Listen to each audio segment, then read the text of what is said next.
Welcome to Addiction Pal. This is Nate. And I'm Logan. And today's episode is going to be about killing time versus needing more time. So, oftentimes, I hear people say that they just need to find a way to kill time. They're perpetually bored and they need some Netflix show to binge watch or a new movie to watch, a video game to play, something like that, specifically to kill time. They're just waiting so they can go to sleep and wake up the next day and do it all over again. Or maybe they're just, waiting to go to work the next day or whatever it is. They have too much free time on their hands and they need a way to just fill the gap. On the other end of the spectrum, I also hear people, sometimes it's the same person, saying they need more time. There's not enough time in my day, not enough time in my week to get everything done. So today we're going to address that issue and talk about what is the cure for that. So I think... So you said it's possessed by the same person? Occasionally, I will hear that from the same person. That seems problematic. It seems incredibly problematic. But I think typically that is not what happens. Typically, you have two very different kinds of people saying that. Or I won't say kinds of people, say two people in different points in their lives or whatever saying that. But occasionally, I will hear somebody say the exact same thing. I need to kill time and I need more time. So maybe they need more time at the office and less bored time at home or vice versa or something like that. I don't know. But for the sake of the argument, I guess we can just say the killing time people versus the need more time people. Because you were saying, what's the cure? And it seems like if it's in the same person, you can just resolve that contradiction. Yeah, if it's in the same person, say, well, why don't you just evaluate what you just said and deal with it. But let's say it's in two different people. So what is the cure? I think to start, we could say people need to learn how to spend their time more productively. And what does productive mean? Right. So I think people who are killing time are looking for a way to make time go by fast and just wanting the next day to begin without using that time to achieve any of their goals, or maybe they don't have goals and no aspirations or something like that. So I guess what I'm trying to say is you should get creative. And by that, literally create something in a lot of the cases. You hear maybe it almost sounds like a cliche at this point. A lot of the times, like maybe you have those two characters in a movie and one guy's in a rut and then the therapist or something will say, you need to get a hobby. But I think there's actually kind of a lot to go with that. Some people think they have hobbies of, oh, my hobby is watching TV. I think that a hobby where you create something can be really healthy. Learning how to paint, learning how to draw, playing an instrument, something where you're actually creating something that's tangible afterwards. Yeah, I'm always confused because it seems like there's a certain prestige with being busy, and in America specifically. I guess in other places like Europe, it's more prestigious to have more leisure time and not have a whole lot to do. But for whatever reason, the American ethos is that you should work all the time. And the more busy you are, the more important you are, the more valuable you are, the better life you're leading. And this leads in particular for people to have a focus on the word productive, that I need to be productive. I need to spend time productively. And this is a funny point where it seems like a lot of my contemporaries use the English word productive to generally not mean producing anything. In my own idiolect, I have this archaic notion that being productive actually has something to do with production, producing a product, because those words are like fundamentally related. No? Yeah, and I think that's really interesting too, because I was thinking, okay, well, when people tell me to be productive, what do I think of? I think of maybe stuff like clean the house or get work done, I guess, but that doesn't necessarily mean you're producing anything. So are chores really productive? Maybe that's not even productive. Maybe that's just what you're supposed to do, and being productive is something beyond that. Right, because it seems like it's a lot of the quote unquote productive activity is really just maintenance. Yeah, maintenance. I think that's a much better word for it. Because it seems like maybe the majority of my time goes towards maintenance of things that I already have or things that I'm already doing, rather than actually forwarding and making them progress or something. But yeah, it seems like it would be a little bit far-fetched to describe it as, oh, when I clean the house, I've produced a clean house. Or I've mowed the lawn, I've produced a well-manicured lawn. Or you're just kind of maintaining it as it was last week, and as you're hoping it will continue to be the weeks going forward. So, And now that you mention that, I remember having conversations with people even recently. Perhaps it's the weekend, and or rather, I just had my winter break, so I didn't have to teach. I was off for 11 days, and for those first few days, I did virtually nothing. I relaxed and played video games and did absolutely nothing productive by the connotation that we've described. Contemporaries have been coining the term as. And what I found, though, was that on like day 3 or 4, I said, okay, I need to be productive. This is the word that I was thinking, be productive. So I did my laundry and I cleaned my room and I did these kinds of things. But then when I went to bed at night and I was texting somebody, and I remember saying, oh, I wasn't a total piece of crap today. I was actually pretty productive. I, did all these things. But then I was laying there about to go to sleep. I was thinking, I really don't feel like I was productive today because I did not get any work done on my projects. I didn't work on my novel. I didn't edit audio for the podcast. I didn't work on the video game that I'm designing. None of that.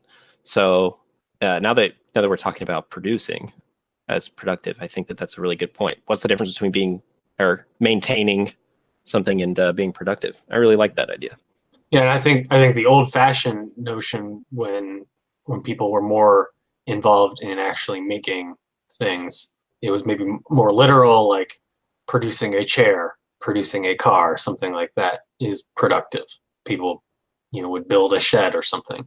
But then I'm more open as the typical workload for maybe particularly an American shifts from being so labor intensive. I'm willing to open it up to productive counts as being a writer or a painter or something where you're producing art. I'll even allow for that to be part of the interpretation of what being productive is.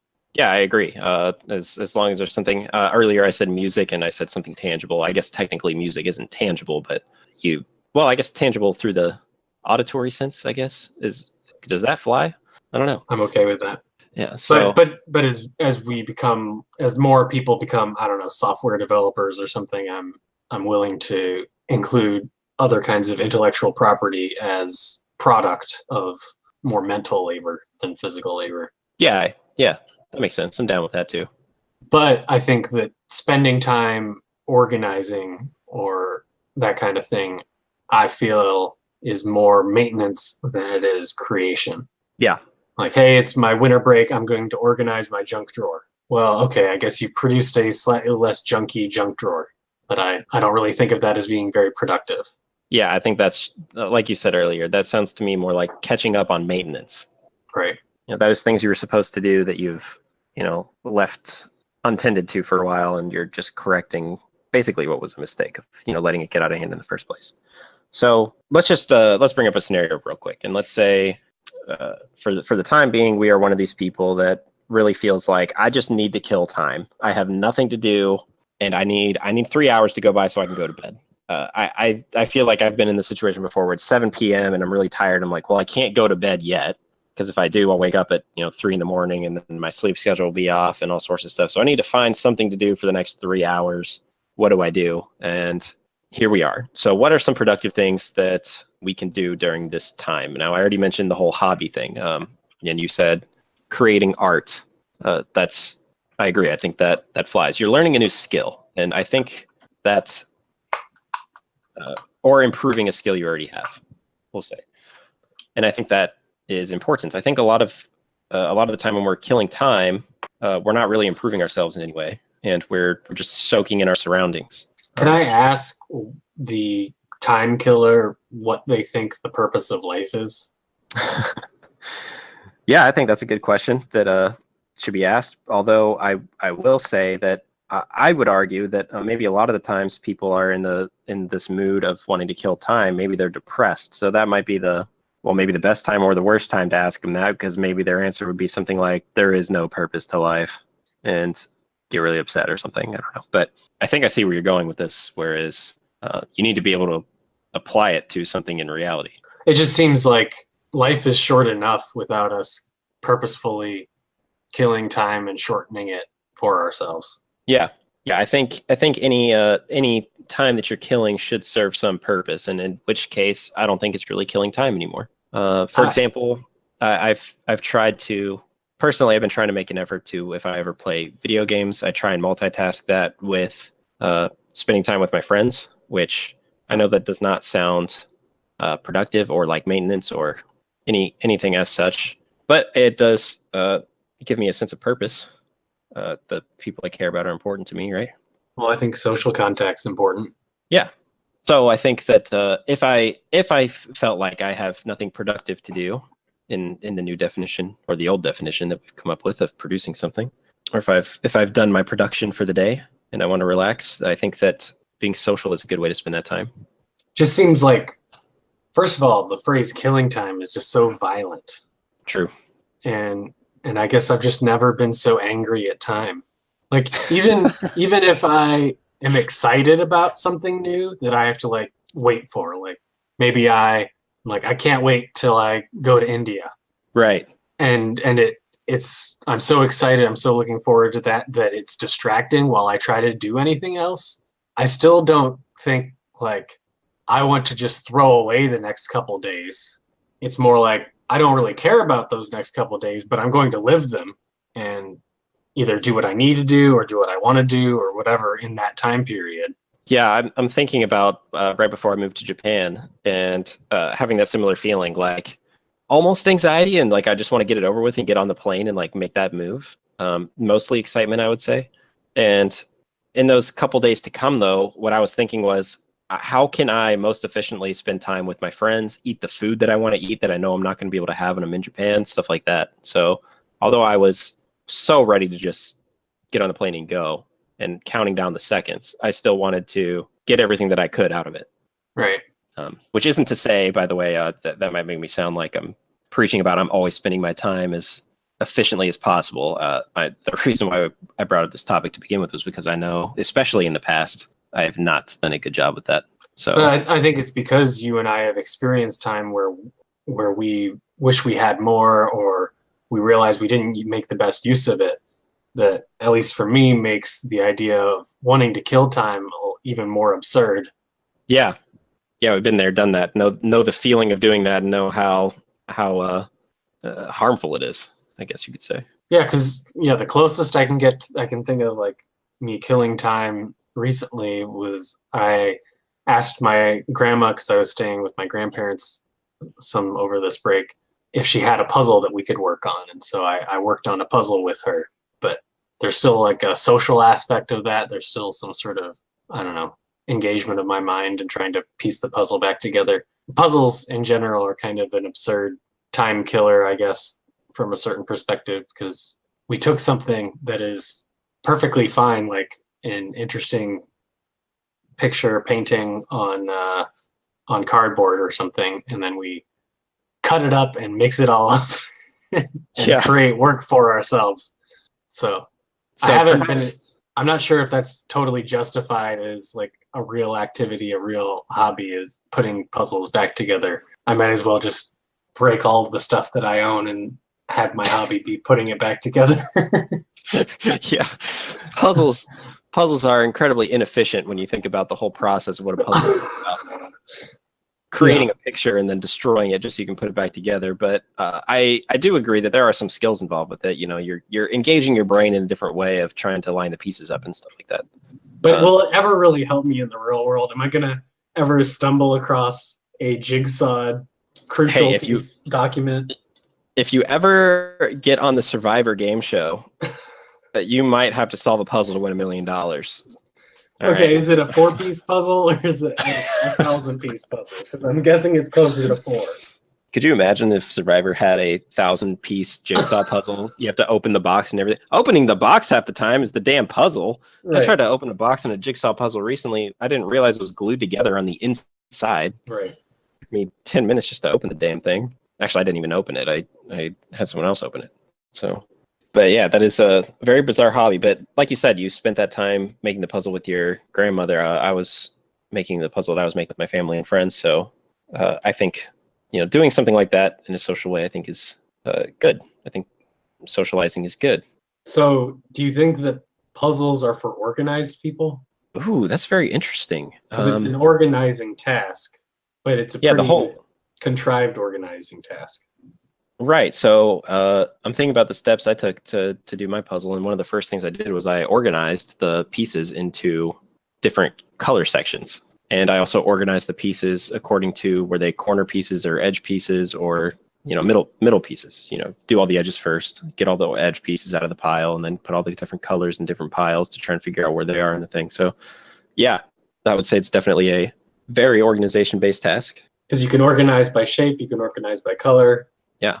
So would you say you're an organized person generally?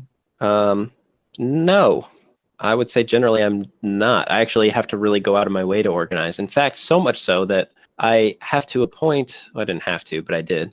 I appointed one of my students at work to organize my desk. She's officially my secretary forever, and she occasionally just stops by my room and helps me clean up my desk, and we joke about it all the time, and she always demands that I get her folders and stuff to organize it, and she always yells at me when I don't put things in the right place. So at least I'm being social, even though I'm being incredibly lazy with my organization. So what are the costs of not being organized? Costs of not being organized. Well, it's very inefficient. I can say that. Sometimes if I'm looking for something and I don't know where it is, it's in a pile of like 47 papers instead of in one of 4 folders with 10 papers in it. A+ on my math right there. 47 divided by 4 is definitely 10 even. But you get the idea. So being organized could help you with efficiency, perhaps. Are there any upsides to not being organized? I'm sure there are. If I feel like my life is in too much order, maybe that's when I get into that feeling of needing to kill time because I got nothing to do, nothing to keep me busy. I don't know. What do you think? Yeah, I guess if I were going to try to put a positive spin on not being particularly organized, specifically with my time, I might call myself flexible time-wise. Yeah, so with time, so I'm looking at my desk right now and seeing like all the physical things on my desk and keeping it organized. Like, well, what if it wasn't organized? So that's one thing. But with time, I think that's almost a different beast entirely, or specifically, I should say. So yeah, if you're too organized with your time, some people think organizing your time means you can have more free time because you've only designated certain amounts of time for certain things, and you kind of bunched everything together. So instead of maybe having a bunch of 10-minute free gaps throughout your day, you consolidate everything. So you're doing one thing after another in perfect sequence. And then by the end of your day, you have a whole bunch of free time at hand. But yeah, so what happens if you pack your schedule too thick? Yeah, I don't know. It seems so for example, with my time management, I think I live a very chaotic life as far as time management goes. And just whenever I feel like I have free time, whenever I feel like I've finished doing the things I need to do for the day, whether it's maintenance or productivity or work or whatever, that's when I reach out to friends and try and socialize and play games and that sort of thing. However, I have some friends who are hyper organized, so much so that they email me their Google Calendar and just so I know when they're going to be free. And I guess in some ways that's helpful because I know when they're going to be free, but in other ways it's I feel like almost super unhelpful for them and for me, because since I have such a chaotic schedule, they're always trying to put me into their schedule, and I don't want to be put into their schedule because I don't know what I'm going to be doing the next day. I don't like knowing what I'm going to be doing the next day, because what if I start working on my book and I'm really getting into it, and right. Yeah, and I really want to continue working on it because I'm in the zone, right? Right. Then I don't want to stop, and I don't want to commit to spending time with somebody if I know that I'm going to eventually come across the scenario where I'm like, okay, I really can't stop working on my book, which means I'll have to cancel on them. To me, I think it's rude to cancel on plans, so I'd rather just never make plans to begin with. Yeah. And then that can result in some problems because, like I said, my friends who are hyper organized are really always trying to fit me into a block, and I'm not really comfortable with that. I'm much more flexible. And on their end, it's not fair to them because I'm so chaotic. I call them and I'm like, hey, you want to play a game in 5 minutes? And they're like, what do you mean in 5 minutes? I've got this, and this that I got to do today. And until I get this done, I can't do anything. To which in my mind, I'm thinking, really? You can't take an hour and just move stuff around a little bit? But some people are so locked into their schedule, they won't adjust. So like you said, flexibility. Only took me 5 whole minutes to re-say what you just said by saying flexibility. Yeah, it seems like despite the fact that I'm not particularly organized with my time, I end up getting what I need done generally done in time. So I must not be that bad off. I Yeah, understand that it causes certain inconveniences for other people, but on the other hand, it's extra convenient for so maybe I might be the kind of person who would reach out and say, "Hey, you want to play a game in 5 minutes?" But I'm also the kind of person that you can call up and say, "Hey, you want to play in 5 minutes?" I'm like, "Yeah, I got nothing to do." yes, exactly. And So, but it's not like yep. if you hadn't called, I would be just like staring at the paint on my wall, wondering if there's any change going on, like totally killing time. Like I don't have any issue filling my time. Yes, exactly. So, so talking about that flip side is, I feel like I'm the same way. If somebody calls me and I'm, let's say I'm working on my book, but I'm not like really in the zone on it, and somebody calls me and says, "Hey, do you want to play a game?" But like, yeah, I can take a break and play a game for a little while, and then I'll go do that. And then if I feel like I need to get back to work because I've been playing too long, I'll turn off the game and I'll go get back to work. But if I, get that 5 minutes and I talk to a friend of mine and they're already locked in their schedule or whatever, the whole "can you play in 5 minutes" thing just doesn't work. Right. And I think it may be something peculiar to me with my school career stuff that I have, that I have work that I need to get done, but I don't work 9 to 5 or something where I have a time period where I need to get it done, if that makes sense. So Yeah. especially when you're doing something like a PhD, it's like have this task accomplished in so many years. It's Yeah. like, well, if I want, I can play video games any time of the week, but I can't play it all the whole week. Yeah, you can create your own schedule and adjust it as you go along. But if I called you one day and I was like, "Hey Nate, do you want to play video games in 5 minutes?" and you go, "Actually, Logan, in 3 years I have this thing to do, so I can't fit you into my schedule right now. My next 3 years are filled up." Yeah, but I think because there's a prestige to being busy, other people look at me as like a really lazy person. So it's like, well, you can play video games anytime of the day, and I'm like, for the most part, that's not inaccurate. Right. And I think having a schedule like that, it comes with responsibility. Yeah. Because you have to be disciplined and spend your free time wisely, which kind of gets back to the whole killing time thing. If you're sitting there staring at the ceiling going, "Well, I've got 3 years to do this. I could wait 2 years and 9 months and just blitz the last 3 months on this thing," or you can try and space it out and like do a little bit here and there or whatever. Which actually brings me to another point I wanted to talk about, which is procrastination. That's the opposite of organization when you're talking about time, right? Right. So we've got procrastination versus organization. So we talked about hyper organized people. Now let's talk about procrastination a bit. I have this theory that people who procrastinate perform really well under pressure, and organized people tend to choke under pressure. In sports, Right. they talk a lot about, do you have the choke gene or do you have the clutch gene? Who's gonna score that 3-pointer in the last half second of the game, right? Mm-hmm.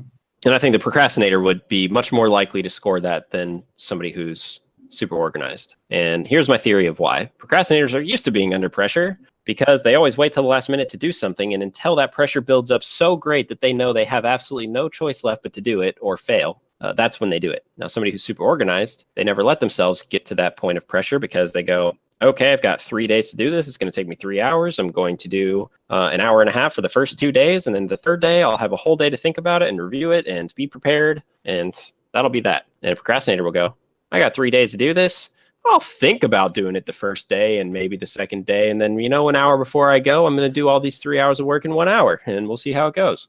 And they're used to it. So with that in mind, what do you think? Do you think you're a procrastinator or do you think not? I definitely am a veteran procrastinator. I'm not sure that I always do that, but Sure.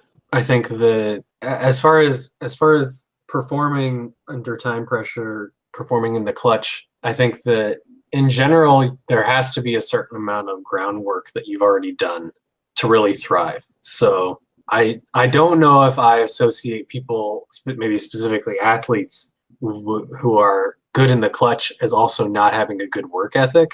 So if for instance Kobe Bryant, I think people generally agree was pretty clutch. Whether he was successful in the clutch or he was just thrown into the clutch, put himself in a clutch position too often, we can maybe debate. But as far as his work ethic, he was supposedly kind of a gym rat, that he was always working out or taking shots or running drills, something. And it seems like with something that's as highly skilled as like the NBA or something, I would assume that you can't not practice and perform well. If that makes sense. if you're playing, yeah, totally. If you're playing with the best of the best, of course you have to practice to play well. If you didn't, that would be insane. I mean, you'd be some kind of superhuman. So as long as you get the practice done ahead of time, I'm not sure about how organized you have to be in setting your practice time. It seemed like maybe in particular anecdotes you hear about Kobe, because I've heard them recently because his jerseys were retired for the Lakers this year, and evidently he would just wake up before everyone else, go to the gym, and they would ask him, hey, you want to get breakfast or lunch? And he would kind of skip all that, and he was just in the zone kind of thing. So if anything, that maybe is anecdotally that he was flexible with his time because he put practice first, and I don't know, do other things like eat or sleep when it was convenient. Yeah, so instead of living by a scheduled day of breakfast, lunch, and dinner, and then in between that, maybe I'll find time to practice or whatever. It was like, right, I'm just going to keep practicing, and if I'm in the zone, I'm going to keep doing it. And maybe if I'm not, or I've gotten adequate practice, then whenever that time is, I will. But it's not necessarily a time constraint that he has. It's just when he feels he's done kind of thing. Right. But I think I could almost see it being maybe the other way causally, that it's not being organized makes you a choker, but that if you recognize that you don't do well under pressure, you would tend to over schedule yourself to try to alleviate that time pressure. So if that makes sense. Yeah. So kind of like an anxiety of being afraid of pressure, that you're constantly trying to organize your life to avoid pressure because you're anxious about it. Right. Organization is a coping strategy for things like test taking anxiety or just kind of a choking issue in general.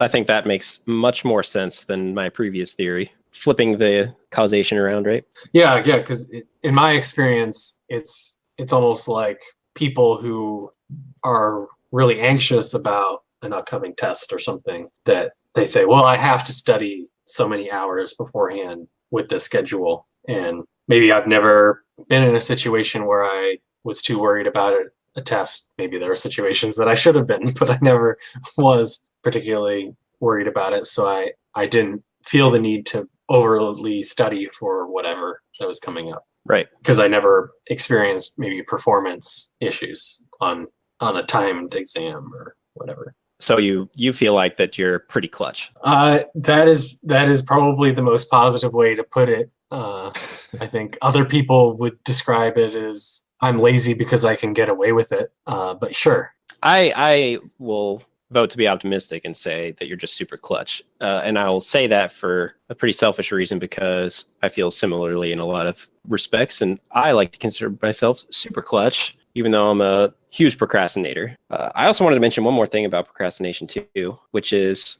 you mentioned around the time you started talking about Kobe Bryant and stuff, about preparatory work. Mm-hmm.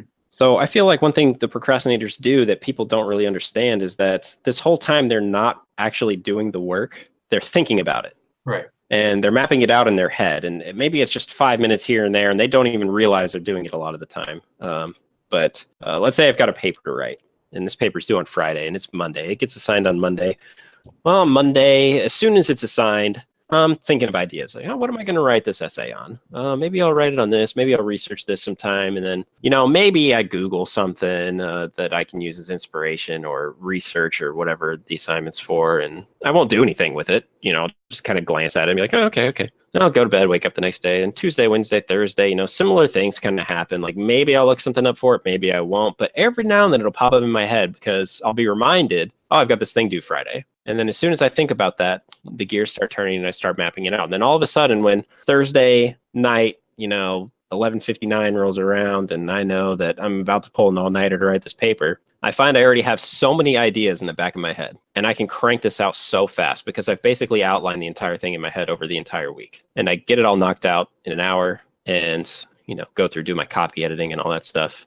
And by the time it's all said and done, it's an awesome paper. And I think it's because of all that kind of preparatory work I'm doing in my head. Maybe I haven't written a single word, but I've been thinking about it and preparing for it. So I think a lot of procrastinators do that. And I know some people are surprised all the time. Like, oh my God, how long did you work on this paper? Be like, I did it in 3 hours last night. And they say, there's no way. How'd you do that? We had like, a whole week to do this. It took me all week. And sometimes that blows my mind when people say they spent the whole week working on it, like, 2 hours every single night they were working on it. I said, you must not be managing your time very well while you're working. I think if you, organize your thoughts first and then go in with a really good plan, by the time you actually go for the execution of the task, it's a whole lot easier if you actually know how you're going to do it rather than just dive into it and, scrambling through information and trying to throw everything together and then going back and reconstructing everything. I think it's just better to do it right the first time and having a really clear-cut plan. So I don't know. What do you think? Yeah, I think that the only way to argue with what you said about how procrastinators are actually processing it in the back of their minds the whole time they're supposedly not doing it would be to suggest that the product of a typical procrastination is the same quality as if they had been given the deadline. So if they did it all in one night, you would have to say that, well, they could have done it that very first night that it was assigned, and instead of taking the week or whatever that everyone else had. And it would have been just as good had they done it that night. And I figure that most of my efforts that have been the result of procrastination are better than they would have been had I just done it that first day. I agree completely. So I absolutely must have done something different during that extra time that I had that somehow improved it. So this isn't a direct relationship with myself, and probably because I don't have that many examples for me ever not procrastinating. So, oops. But I agree. I don't think that I could have done any of my best work in just one night if it was the first night. Right. Which is, of course, evident of what we started out with, the idea that procrastinators constantly have these projects going on in the back of their mind. So we talked a little bit about being in the zone, and limiting creativity is something I want to talk about now. So when you're in the zone, may it be sports or writing or art, whatever, I think that's a really good time to not block off your time. If you're doing something creative, maybe you shouldn't have a timestamp. Don't work 3 to 4 on something. If you want to start around 3, fine, but leave it kind of open-ended, because you never know what's going to happen. Maybe gears will start turning and you'll get on a roll and really get in the zone. You won't want to stop. Maybe you'll go until midnight that night. You'll pull a 9-hour binger from 3 to midnight. That is 9 hours, right? Yeah. and you just keep rolling with it because it's great. And then all of a sudden you wrote, 20 pages or whatever it is. And it's just awesome. Or you're an artist and you complete a whole painting in just one day because you're just really inspired, and you keep cranking away at it. So I think with creative things, you should really leave your time open-ended and don't constrain yourself, because sometimes limiting your creativity can really just kill the whole process. And I think in concerns with time, that is, or scheduling, I'll say scheduling instead of time, that can really kill your creativity. However, I think that limitations also inspire creativity sometimes. So I saw a drawing kind of mini game on a YouTube channel recently by Mark Crilly. He does these how to draw videos that I watch occasionally, and he came out with this challenge called the 10-minute, 1-minute, 10-second challenge. And for the 10-minute, he draws the exact same picture for all these different time frames. So for the 10-minute challenge, he takes his time, he does shading, coloring sometimes, and then on the 1-minute challenge, he's like, all right, I don't got time for shading, I don't got time for coloring, so I'm going to do the best sketch I can. And then for 10 seconds, it's like, I just got to figure out a way to just get the general shape on the page. So it definitely limits creativity in the sense that it's not going to turn out as great as it could, but it also kind of inspires creativity to think, like, what are the general shapes that I can get down on the page as soon as I possibly can? Right. To make it look as close to what I'm trying to represent as I can. Another example of that I have that's outside of time is in like poetry, for example. I think in the modern era of poetry, people have shown a distaste for rhyme and meter. They say that it limits your creativity too much. You should just say what you need to say.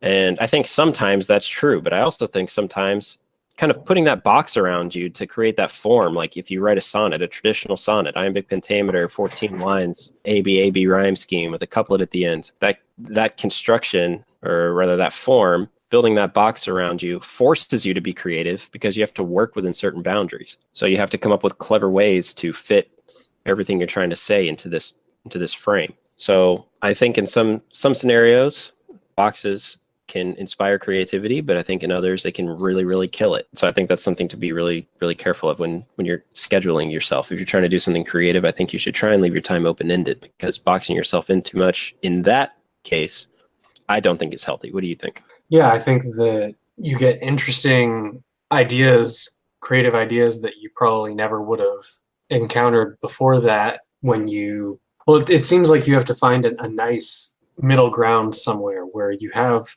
because if you don't have any limitations, or you just sell someone make something, they have no idea where to start. There are no parameters for them to consider. But if you overly constrain them, like make a robot out of nothing but styrofoam, they're probably not going to come up with something very good. So you have to find something where it's like you've eliminated enough in order for them to engage their mind, but not so much that it's just an impossible task. So, in a writing exercise, saying like, write a poem with only words that rhyme with orange. Also, you can't use orange. Like, that's going to be a pretty lousy poem. I don't care who you are. Yeah, Eminem would say he could do it. That's about it. What's that? Eminem would say he could do it, but that's about it. Okay, probably. But I think you were onto something when you were talking about the limitations of a sonnet, how that, if anything, heightens your creative juices because you have to be clever in order to make it work. Right. I think that's kind of how puzzle solving in general works, is like you were talking about these escape rooms, and it's important to kind of limit the things that you can consider in solving the rooms. Like, I don't know, there's only so many objects in the room, and so you have to kind of limit the universe that you can consider. And yet at the same time, ironically, a lot of the hints that the people running these escape rooms give is, okay, well, you have this thing, now you got to think outside the box. So somehow you're limited, and yet you have to go above and beyond what you have right in front of you. Right, you have to think of creative ways to use what you have, but you at least know that it's in the confines of the room. So you start off by limiting yourself, but then you have to somehow go outside of that limitations by being clever. I mean, at least that's the visual I get when someone tells me think outside the box. You're saying like you have to get outside the rules that you feel trapped within. Right.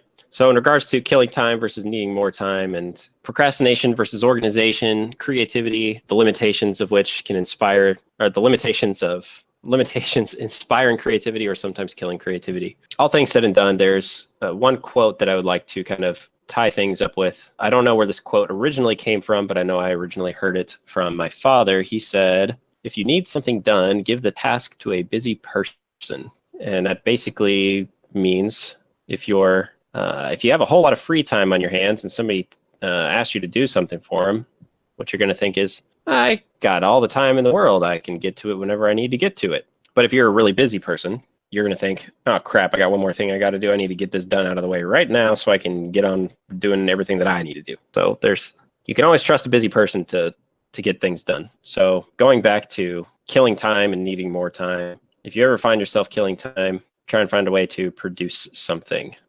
Get hobbies, use your time to create things, be creative, and maybe that will bring something back to your life that's more uplifting, quality, that sort of thing. Right. Yeah, I think it's a very provocative quote because it seems kind of counterintuitive that busy people don't have time for extra things. Right. Yet it's the people who have perpetual free time are the people that are usually saying, I need to kill time. And it's almost as if they don't want to do something productive. They want free time, but they want their free time to be killed. They don't want to fill their free time with things that would make it not free time anymore. And I think that's the mentality that is key to get over, is trying to fill your free time with projects of some sort. What if, because as I was indicating before, like so many people seem to be obsessed with being productive and spending their time well. And it kind of gets into this like rat race type experience that I